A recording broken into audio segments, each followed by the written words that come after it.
Hello everyone, a very good morning to all. आज में हम दो केस करेंगे, ठीक है। दोनों केस एक ही मेडिसिन का है और दोनों के कंप्लेंट्स एक ही हैं, ठीक है। इसलिए मैंने दोनों केस साथ में लेने का सोचा कि साथ में लूँगा, तो आपको क्या है वो मेडिसिन के अलग अलग शेड आपको समझ में आ जाएंगे, ठीक है। तो फर्स्ट केस है कि एक लेडी है, उनको हमेशा जो थर्ड और एंडिंग ऑफ थर्ड मंथ में उनका एबॉर्शन हो रहा है। 3 एबॉर्शन हो चुके हैं, ठीक है। सो उनके पति का ट्रीटमेंट मेरे पास उनके पति को मेरे पास से ठीक हो गया था। उनको पाइल्स का तकलीफ़ था, ब्लीडिंग पाइल्स था बहुत सीवियर, और उसके बाद से वो दवा देने के बाद से वो पूरी तरह से ठीक हो गया। अब उनको कोई तकलीफ़ नहीं है। तो फिर उन्होंने मुझे फ़ोन किया कि सर मुझे अपनी वाइफ़ को लेके आना है, ठीक है, और उनको ये तकलीफ़ हो रही है। मैंने कहा ठीक है, लेके आ जाइए, मैं देख लेता हूँ। पेशेंट का जो मेरे क्लिनिक से जो डिस्टेंस है वो travelling hours at least 4 to 5 hours का जर्नी है, तो वो बहुत लंबे से आते हैं पेशेंट। तो अपनी वाइफ़ को लेके आए वो, और उसकी वाइफ़ आई तो उन्होंने मुझे बोला कि नमस्ते सर, एक स्वीट सा स्माइल के साथ नमस्ते किया, ठीक है। और मैंने बोला नमस्ते, आ जाइए, बैठ जाइए मैम। वो अपने चेयर पे बैठे, तो व्हाट आई ऑब्जर्व कि 4 to 5 आवर्स की ट्रेन की जर्नी वो करके आ रहे हैं, ठीक है। तो उनका जो बाल, जो उनका जो उन्होंने साड़ी पहना था, एकदम परफेक्टली ऑल राइट। मतलब थोड़ा भी इधर इधर उधर हिला नहीं, एकदम प्रॉपर वे में, एकदम सब फिट एंड फट, मतलब एकदम फिट है एकदम। कुछ भी ऐसा नहीं कि हाँ चलो ट्रैवलिंग करते 4-5 घंटे का तो कुछ यहाँ वहाँ हो जाता है, मगर मतलब उसने ट्रैवलिंग आवर में अपने आप को मेंटेन करके रखा है, ठीक है। तो उसको मेरे क्लिनिक आना था, तो उसने पूरा संभाल के रखा होगा, बिगड़ा होगा मगर उसने मैनेज किया। तो ये ऑब्जर्वेशन आपको देखना है, वेरी इंपॉर्टेंट। मैंने बोला बताइए मैम क्या दिक्कत होती है। बोले सर मेरे को सबसे ज़्यादा दिक्कत मुझे, तो एक तो मुझे जो तीसरे महीने में मुझे प्रेगनेंसी रुक नहीं रही है सर। डॉक्टर ने मुझे बहुत सा दवा चालू है गायने का, पर रुक नहीं रही है, और 3 बार मेरा एबॉर्शन हो चुका है। मगर उससे भी ज़्यादा जो मेरे को तकलीफ़ है सर कि ये मेरे को पेट दर्द हमेशा रहता है, हमेशा, मतलब पूरा दिन पेट दर्द रहता है, सुबह से लेकर रात तक। सोने के टाइम भी पेट में दर्द रहता है, और रात होते ही दर्द बढ़ जाता है। रात को तकलीफ़ ज़्यादा बढ़ जाती है, हाँ, 1 के बाद 12-1 के बाद तकलीफ़ ज़्यादा बढ़ जाती है, बाकी पूरा दिन रहता है, ठीक है। काम में रहती हूँ तो थोड़ा सुबह थोड़ा बहुत यहाँ वहाँ भटक जाता है, काम में ध्यान नहीं जाता है, मगर जैसे जैसे शाम होते जाती है वैसे वैसे मेरी तकलीफ़ बढ़ते जाती है, ठीक है। तो और ये सब जो बता रही थी एकदम अच्छे से, एकदम स्माइल से, हाँ सर ऐसा ऐसा मुझे तकलीफ़ होता है, और बहुत दर्द होता है सर, ठीक है, बहुत दर्द होता है, पूरा दिन दर्द बना रहता है। तो मैंने पूछा कि क्या करते हो दर्द में, मतलब फिर काम वाम कैसे मैनेज करते हो। बोले कुछ नहीं सर, काम करने की इच्छा नहीं होती है, कभी हस्बैंड को बोल देती, वो करते हैं, ठीक है। और मेरी काम करने की ज़रा भी मन नहीं करता है, मेरे को मन करता है कि मैं एकदम शांति से बैठ जाऊँ, मुझे किसी से बात नहीं करना है, मुझे बस एक शांति से मैं बैठ जाती हूँ, ठीक है। और फिर शांति से बैठ के मैं मन ही मन भगवान से प्रे करने लगती हूँ। शांति में, मन में ही मैं प्रे चालू कर देती हूँ, कैसे कैसे मेरा ये दर्द ठीक हो जाए। मैं आंखें बंद करके मन में प्रेयर करने लगती हूँ। तो मैंने बोला कि आप रिलीजियस हो, मतलब बहुत भगवान को मानते हो।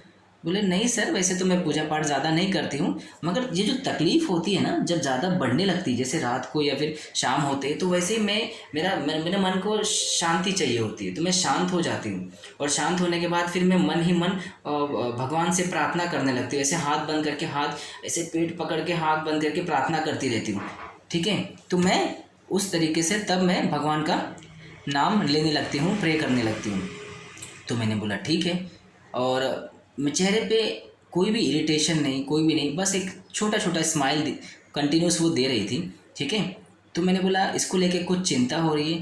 बोले सर चिंता, डॉक्टर ने बोला है मुझे बच्चा रुक नहीं रहा है, ठीक है वो तो सर रुक जाएगा, मगर सिर्फ आप क्या है ना सर, मेरा ये दर्द है ना, ये सिर्फ ये दर्द को कम कर दीजिए, क्योंकि मैं पूरा दिन ये दर्द, मतलब इससे परेशान हो गई हूँ।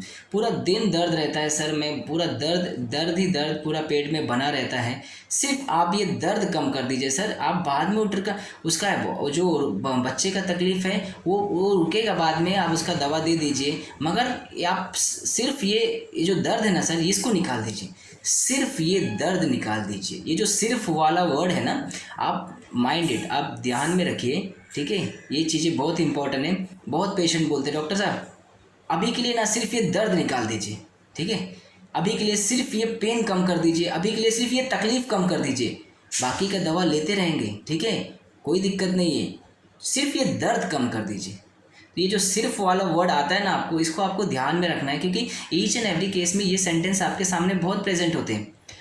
पेशेंट को कोई मैटर नहीं करता है कि उसको क्या तकलीफ़ है, उसको एबॉर्शन हो रहा है होने दो, ठीक है, उसको कैंसर है होने दो, ठीक है, ये जो मेडिसिन है उसको क्या चाहिए, अभी जो प्रेजेंट सिचुएशन है ना, आप बस उससे उसमें रिलीफ दिले, ठीक है, आप इससे रिलीफ दिला दो, ठीक है, बाकी कैंसर का दवा तो लेंगे ही सर, मगर अभी जो प्रेजेंट सिचुएशन जो उससे सहा नहीं जा रहा है ना, तो सिर्फ आप ये दर्द निकाल दीजिए डॉक्टर साहब, अभी के लिए सिर्फ ये दर्द कम कर दीजिए, सिर्फ ये दर्द निकाल दीजिए, ठीक है। उसको कोई मतलब नहीं है कि उसको क्या तकलीफ़ है, उसको हाँ ठीक है 3 बार एबॉर्शन हो गया सर, मगर अभी जो मैं झेल रही हूँ अभी आप इसको तो निकाल दीजिए प्रेजेंट सिचुएशन में। तो ये बहुत पेशेंट बोलते हैं आपके सामने और हम इसको छोड़ देते हैं, तो आप इसको ध्यान रखिए, ठीक है। ऐसे पेशेंट बोले तो आपको ये दिमाग में आना चाहिए। मैंने इसे 30 पोटेंसी में 5 डोज दिए 10 मिनट्स के गैप में, ठीक है, वाटर में डिज़ोल्व करके। एंड उसको सर दर्द का भी तकलीफ़ था, ठीक है, हेडेक का प्रॉब्लम उसने बताया था कि वो भी कांस्टेंट बना रहता है। मेडिसिन देने के बाद मैंने 1 हफ्ते बाद बोला था, क्योंकि वो लंबे से आते हैं, मैंने उनको 1 महीने का दवा दिया था, तो मैंने बोला था कि 10 डेज़ में मुझे फॉलोअप देते रहना। 10 दिन के बाद हस्बैंड का फ़ोन आया, बोले सर पहले से एकदम अच्छी है सर, अभी दर्द तो बहुत कम हो गया उसका। तो मैंने बोला मेरी बात कराइए उनसे। तो मैंने बोला कि कैसा महसूस कर रहे हैं, बोले सर मुझे बहुत अच्छा लग रहा है, दर्द बहुत कम हो गया है, कभी कभी बीच बीच में 1 आध एपिसोड होता है छोटा छोटा, पर मैं पहले से काफ़ी रिलैक्स हो गई हूँ सर, मुझे अभी बहुत अच्छा लग रहा है, मैं काम भी अच्छे से कर ले रही हूँ, सब कुछ मैं अब जो पहले नहीं कर पाती थी मेरा काम थोड़ा दर्द की वजह से बहुत अस्त व्यस्त पड़ा रहता था, मुझे दर्द में भी करना पड़ता था, क्योंकि मुझे वो देखा नहीं जाता था। हाँ, ये भी बहुत इंपॉर्टेंट है, दर्द में देखा नहीं जाता था, वो करती थी मगर कैसे करती थी, पेन में करती थी, अभी मैं अच्छे से कर पा रही हूँ सर, ठीक है। तो this is very important, follow up में भी आपको मेडिसिन समझ में आ जाएगी। मैंने बोला ठीक है, तो उसने मुझे पूछा सर मैं अभी प्लानिंग कर सकती हूँ, मैंने बोला हाँ आप प्लानिंग कीजिए, कोई दिक्कत नहीं है, जैसे ही प्लानिंग करने के बाद आपको कंसीव होता है मुझे इन्फॉर्म कीजिए, मैं आपको एक और मेडिसिन दूंगा, आप उसके बाद आपका अबॉर्ट नहीं होगा, आपका जो मिस कैरेज हो रहा है वो बंद हो जाएगा। तो उसने उसको नेक्स्ट मंथ में उसे कंसीव हो गया, ठीक है, और नेक्स्ट मंथ में कंसीव हो गया। मेडिसिन मैंने 30 का डोज ही दिया था, उसके बाद सिर्फ एसएल चला 7 मंथ, नथिंग, प्रेगनेंसी कंसीव भी हो गई और उसको एक बेबी बॉय हुआ उसको, ठीक है, शी इज़ एब्सोल्युटली फाइन। उसको हेडेक अभी उस रिसेंटली वो मेरे पास पाइल्स के लिए तकलीफ आई थी, मैंने वही मेडिसिन को सेम 200 बढ़ा के दिया and she is absolutely fine. उसको बाद में 200 दिया और 200 के बाद वो उसका जो पाइल्स का ब्लीडिंग था वो भी कम हो गया। इस केस में हमें देखने वाली बात क्या है कि अगर आप देखोगे कि ये लेडी कर क्या रही है, ठीक है, मैंने आपको पहले ही ऑब्जर्वेशन में बता दिया कि 4 घंटे का ट्रैवलिंग का रास्ता है and how she manage her all hair and dressing style, उसने हर चीज़ बहुत अच्छे से मेंटेन करके 4 घंटे के ट्रैवल के, हस्बैंड का कैसे बाल हवे में उड़ के आया था, ठीक है, हस्बैंड का कोई फ़र्क नहीं, ठीक है, एंड उसका पूरा साड़ी का जो है एकदम प्लेटिंग एकदम फर्स्ट क्लास, उसका हेयर एकदम फुल टाई अच्छे से, एक बाल इधर का इधर हुआ नहीं था, ठीक है।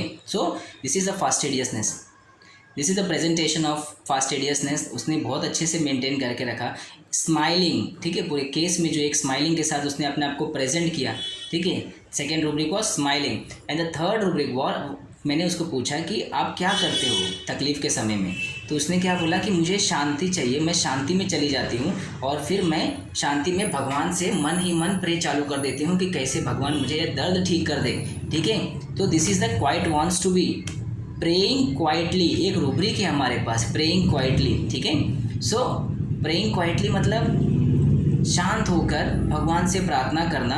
मगर आप देखोगे इसमें सिर्फ 2 ही मेडिसिन है आई थिंक, एक तो अर्सनिक है एंड सेकेंड इज़ अर्निका। अब अर्सनिक मैंने उसको फिर क्रॉस क्वेश्चन किया कि आप ज़्यादा रिलीजियस हो, तो उसने क्या बोला, नहीं सर मैं ऐसी पूजा नहीं करती हूँ, मगर पेन के समय में मैं भगवान को याद करती हूँ मन ही मन शांति से। क्यों? Because of insecurity. उसका तकलीफ़ कब बढ़ता है? रात के समय में ज़्यादा बढ़ जाता है। क्यों? आर्सेनिक अल्बम का most of the complaint mid day mid night में तकलीफ क्यों होता है, मिड नाइट में उसका तकलीफ होता है क्योंकि वहाँ उसकी मेंटलिटी में जो इनसिक्योरिटीनेस है वो जाग जाता है कि यार रात के समय में कैसे निकालूंगी, क्योंकि रात एक ऐसा समय है जहाँ आपको हर चीज़ें फैसिलिटी जो अवेलेबल होती है, जैसे डॉक्टर्स, ठीक है, जो जीपी प्रैक्टिशनर होते हैं अपने आजू बाजू के वो नहीं रहते हैं, हॉस्पिटल अवेलेबल रहता है पर वो भी बहुत हमें खुद जाके अवेलेबल करना पड़ता है, रश करना पड़ता है, भागना पड़ता है, वो भी डॉक्टर अवेलेबल नहीं रहते मोस्टली। तो ऐसे समय में जहाँ आपको हर चीज़ बहुत जल्दी नहीं मिल पाती है, व्हीकल्स नहीं मिल पाते, तो इसलिए आर्सेनिक का insecurity mid day mid night का जो एग्रीवेशन है वो रात के समय में है, क्योंकि उसको जैसे जैसे रात आती है उस पेशेंट को तकलीफ बढ़ती है, उसको लगता है कि अगर मेरी तकलीफ बढ़ने लगी तो मैं कैसे मैनेज करूँगी, ठीक है। और रात को ये सोच सोच के फिर उसका दर्द बढ़ जाता है और फिर वो क्या करती है, वो प्रेइंग क्वाइटली में चली जाती है और भगवान से प्रे करने लगती है कि भगवान कैसे तो ठीक कर दे, कैसे तो ठीक कर दे। तो this is the rubric of praying quietly. She is not religious, ठीक है, पूरा दिन प्रे नहीं करेगी, पूजा नहीं करती है, मगर पेन में करती है। This is selfishness of arsenic album, ठीक है। आर्सेनिक अल्बम अपनी तकलीफ को दूर करने के लिए, वैसे तो वो रिलीजियस नहीं है बट तकलीफ में she become quiet and she start praying, ठीक है, धीरे धीरे वो मन में प्रे करना चालू कर दे ताकि उसका दर्द कम कर दे। बिजनेस एवर्जन टू और स्माइलिंग फास्टिडियसनेस, आप देखेंगे मैंने इसे आर्सेनिक अल्बम दिया और आर्सेनिक अल्बम देने के बाद उसका जो एबॉर्शन तो जो हो रहा था वो तो स्टॉप हो गया, उसको एक बच्चा हो गया, baby boy, she is absolutely fine, ठीक है। तो this is the first case of arsenic album. Second case similar to that. So आपको फर्स्ट केस में देखिए आपको आर्सेनिक के एक अलग शेड दिखेंगे, सेल्फिशनेस दिखेगा, ठीक है, टूवर्ड रिलीजियस में भी, काम के समय में इनसिक्योरिटी दिखेगा जो रात के समय में होती है, उसको पेन और पेन एग्रीवेशन, पूरा दिन तकलीफ होती है, रात को बढ़ती है। Arsenic most of the complaint इसलिए बढ़ते हैं क्योंकि बिकॉज ऑफ वो इनसिक्योरिटी की वजह से, ठीक है। सो आर्सेनिक देने के बाद ये ठीक हो गई ना। सेकेंड केस भी सेम एक लेडी का है, ठीक है, उसको भी 2 मंथ में उसको एबॉर्शन का तकलीफ था, उसकी भी 3 to 4 एबॉर्शन हो चुके थे। डॉक्टर ने वो अंडर गायनेकोलॉजिस्ट के उसके अंडर में ट्रीटमेंट में थी, ठीक है, और फिर बहुत तकलीफ के समय में वो कंटिन्यूस उसको दवा चालू थी मगर उसका प्रेगनेंसी रुक नहीं रहा था, ठीक है। And the lady was very restless, very anxietyful, very fearful, ठीक है। सो वो क्या करती, मैंने उसे दवा दिया, मैंने उसको समझ के, मैंने फर्स्ट मेडिसिन वॉज माई स्ट्रमोनियम, मैंने उसको स्ट्रमोनियम दिया। तो स्ट्रमोनियम देने के बाद वो क्या करती, वो जिस दिन से मैंने उसको स्ट्रमोनियम दिया, ठीक है, तो मैंने उसका केस लेके मुझे लगा कि because of restless, fear, anxiety, light desire, anxiety dark, मैंने वो लगा के मैंने उसको स्ट्रमोनियम दिया। But that day medicine given और उसी दिन से वो मुझे फ़ोन करती है, ठीक है, क्या करती है, जैसे ही कुछ भी हुआ, डॉक्टर मैं बोलता हूँ, डॉक्टर, मैं हाँ बोला सर मेरे को ना इधर छाती में थोड़ा सा ऐसा दर्द हो रहा है डॉक्टर साहब, तो मतलब कुछ घबराने की बात नहीं है ना डॉक्टर साहब, कुछ टेंशन की बात तो नहीं है, हाँ कुछ टेंशन की बात नहीं डॉक्टर साहब, ऐसे हंस के, ठीक है। तो मैंने बोला नहीं नहीं कुछ टेंशन की बात नहीं है, क्या हो गया, दर्द है तो, नहीं नहीं मुझे अभी थोड़ा सा दर्द स्टार्ट हुआ तो मैं बोला आपको बता देती हूँ। मैं बोला ठीक है, नहीं कोई टेंशन की बात नहीं, ठीक है डॉक्टर साहब, ठीक है, मैं तो ऐसे ही बता दी, ठीक है। तो निकल गया। शाम को फिर फ़ोन आया, ठीक है, डॉक्टर साहब ये मेरा लेफ्ट हैंड है ना, ये मेरा बहुत दुख रहा है सर डॉक्टर साहब, तो ये कोई हार्ट से रिलेटेड नहीं डॉक्टर साहब मुझे लगा कि आपको बताना चाहिए डॉक्टर साहब। बोला नहीं नहीं कोई दिक्कत नहीं, ठीक हो जाएगा, ठीक है। ये हो गए। नेक्स्ट डे फिर से डॉक्टर साहब ये पेट बहुत भारी भारी हो गया डॉक्टर साहब, ऐसा कुछ घबराने की बात नहीं डॉक्टर साहब, सब तो ठीक है ना, मुझे लगा आपको बताना चाहिए डॉक्टर साहब, इसलिए मैं बार बार आपको फ़ोन कर रही हूँ कि आपको पता चल जाना चाहिए। मेरा नहीं कोई दिक्कत नहीं है, आप ठीक हो जाओगे, तो आपको दवा दिया है, कंटिन्यू करो। ऐसे करके रोज़ फ़ोन करती, मैं बोलता वो ठीक हो जाती। तो मैं सोच रहा था कि आखिर ये करना क्या चाहती, why the patient is so restless, so anxietyful and so fearful, और इसको जब भी कुछ तकलीफ होती है, एंड ड्यूरिंग द प्रेगनेंसी उसके हस्बैंड ने बताया सर इसका यही रवैया रहता है, वो थोड़ी थोड़ी तकलीफ होती है ना तो वो तुरंत ये घबरा जाती है और पैनिक हो जाती है और बहुत रेस्टलेस हो जाती है और फिर सोचती रहती है कुछ हो जाएगा, कुछ प्रॉब्लम हो जाएगा, बच्चे को ये हो जाएगा, और इसलिए उसका एबॉर्शन हो जाता है, वो डर जाती है बहुत। तो मैंने सोचा कि ये बहुत क्लोज टू स्ट्रमोनियम आपको लग रहा है, वो फ़ोन कर रही है, मगर वो मुझे बाद में एक रूब्रिक समझा जो मैं अभी आपको सामने बताऊंगा। ये जो रूब्रिक है कि ये पेशेंट एक तो जो ट्रायो है ना, रेस्टलेसनेस, एंजाइटी और फियर का, ठीक है, देर आर 3 मेडिसिन, एक arsenic, aconite and I think belladonna also is there. So belladonna not, arsenic, aconite, ठीक है, and I don't know the first third medicine, but जो ट्रायो ऑफ रेस्टलेसनेस फियरफुल, जो 2 medicine मुझे समझ में आ रही।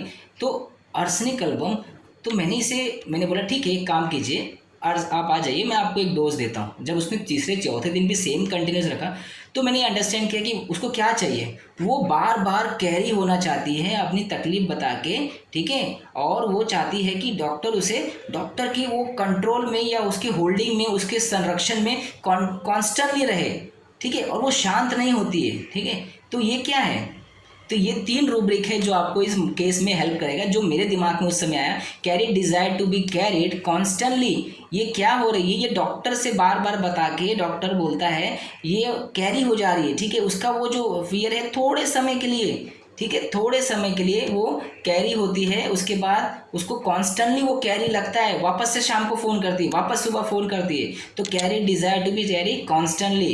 And the third rubric word, quieten can not be only by being carried. तो इसको जो कैरी करते हैं तो वो थोड़े समय के लिए क्वाइट हो जाती है, मगर फिर से वही उसका रवैया स्टार्ट होता है। तो जब वो बात करती है, जब मैं बोलता हूँ, तो उस समय का वो फेज़ है वो क्वाइटन हो जाती है। उसके बाद फिर से अगेन, क्योंकि वो कॉन्स्टेंटली कैरी में है ना, तो थोड़े समय के लिए वो अपने आप को कॉन्स्टेंट कैरी, मेरे साथ बात करके वो कैरी हो जाती है, माइंड उसका थोड़ा रिलीफ हो जाता है, ठीक है। और फिर वो उसके बाद वो quieten can not be carried only by been, ठीक है, वो शांत नहीं होती जब तक मुझसे बात नहीं करेगी। तो this is the rubric of quieten can not be carried only by been. और held, ML, been held, held क्या होता है, यू आर होल्डिंग समथिंग, आप किसी के संरक्षण में हो, किसी के अधीन हो, कि हाँ आपके पास एक है, आप इसके प्रोटेक्शन में हो, यू आर सेफ। तो उसको लगता है कि मैं डॉक्टर से बात करती हूँ, मुझे ठीक लगता है, ठीक है। तो ये बहुत क्लोज आप देखोगे स्ट्रामोनियम लग रहा है आपको, एंजाइटी कोल्ड ड्रिंक एमएल। मगर एंजाइटी कोल्ड ड्रिंक एमएल आप समझिए कि एकोनाइट को आपको एक बार एश्योरेंस देना है, तो घबरा मत, कोई टेंशन की बात नहीं है, ठीक हो जाएगा, कोई टेंशन नहीं, नॉर्मल रिपोर्ट है। हाँ क्या डॉक्टर साहब, आपने ये वर्ड बोल के मेरे दिल से इतना बड़ा बोझ उतार दिया। मैंने बोला क्या हो गया? अरे डॉक्टर साहब, मैं इतना घूमी, इतना दवा कराई, मेरे को आज तक किसी ने नहीं बोला, आपकी ये जो शब्द है ना, ये शब्द बोलते ही मेरे मन से इतना हल्का महसूस कर रही हूँ कि मैं बता नहीं सकती। बस आपने बोल दिया ना डॉक्टर साहब, बस मैं बस ठीक हो जाऊँगा डॉक्टर साहब, बस। This is the anxiety cold drink ML, this is the light desire for aconite. यहाँ क्या है, यहाँ वो कॉन्स्टेंटली कैरी होना चाहती है टूवर्ड फिजिशियन, ठीक है, इसलिए वो बार बार कॉल करके वो एंजाइटी, रेस्टलेसनेस, उसका जो वो क्या करती है, वो डॉक्टर से कैरी होने के लिए उसका एंजाइटी, रेस्टलेसनेस बढ़ जाता है, और वो जैसी ही कैरी होती थोड़े समय के लिए शांत हो जाता है, ठीक है, थोड़े समय के लिए फिर से वो बेहोश हो जाती है, वो मतलब उस स्टेट में चली जाती है। उसके लिए बहुत अच्छा रूब्रिक है, मुझे याद नहीं आ रहा है, लेट मी सर्च। तो थोड़े समय के लिए वो एक रूब्रिक है, just I search right now. तो एक रूब्रिक है stupor, but only for a short time, wake often. 2 he medicine है, ठीक है, एक आर्सेनिक है और एक सेकेंड मेडिसिन वॉज एक्रेंथेस कैलिया, ठीक है। तो ये जो 2 मेडिसिन है, इसमें stupor but only for short time, ठीक है, एंड वेक ऑफ्टन, बार बार। स्टूपर कितने समय के लिए? स्टूपिफेक्शन मतलब दिमाग में बहुत सारे डलनेस, कन्फ्यूजननेस, ठीक है, इसके क्रिएट होता है, पर वो फॉर अ शॉर्ट टाइम, जब वो मुझसे बात करके वो कैरी हो जाती है, देन ही अवेक ऑफ्टन, बार बार जाग जाती है, ठीक है। तो ये फॉर शॉर्ट टाइम के लिए उसको ये क्रिएट होता है, बिकॉज वो जो अपने आप को फिजिशियन के टूवर्ड कैरी करना चाहती है, ठीक है, एक बार कैरी हो गई तो शॉर्ट टाइम के लिए उसको जागती है और फिर से वो इस स्टेट में लैंड कर जाती है, ठीक है। तो this is the arsenic album, ठीक है, carried desire to be carried constantly, and quieten can not be only by been carried, और हेल्ड एमएल बीन हेल्ड। मैंने इसे आर्सेनिक एल्बम 0/1 स्टार्ट किया था, ठीक है। तो मेरे पास 0/1 से लेके मैंने इसे 10 डेज दिया, फिर 0/2 दिया, तो उससे सेकेंड मंथ में, सेकेंड एंड हाफ में वापस से प्रेगनेंसी कंसीव हुई। Now she is 8 month pregnant, ठीक है, शी इज़ एब्सोल्युटली फाइन। उसकी एनजाइटी, अब वो मुझे फ़ोन नहीं करती है, ठीक है। तो आर्सेनिक हैज़, बिकॉज वहाँ भी इनसिक्योरिटी है ना, कुछ हो जाएगा, कुछ हो जाएगा, कुछ हो जाएगा, ठीक है। तो हर जगह जो आर्सेनिक का इनसिक्योरिटी है ना, वो आपको कहीं ना कहीं दिखेगा देखने के लिए, तो आपको बस वो देखना है। तो इस केस में भी वो फिजिशियन को कॉल करने का नज़रिया ये है कि वो मुझसे बार बार वो कैरी होना चाहती है, carry desire to be constantly, और तभी वो शांत होती है, कैरी, वो भी शॉर्ट टाइम के लिए, held a man will hand, ठीक है, stupor but only for a short time, wake often, बार बार जाग जाती है, बार बार फिर से जाग जाती है, ठीक है। So this is the case, to case of miscarriage of arsenic album. Hopefully आपको केस देखने में बहुत हेल्प मिलेगी, और आपको ऐसे केसेस आपके सामने आएंगे, आपके क्लिनिक के सामने, तो आपको इस तरीके से आर्सेनिक को देखना है, ठीक है। थैंक यू सो मच, बहुत जल्दी हम नेक्स्ट वीडियो में मिलेंगे।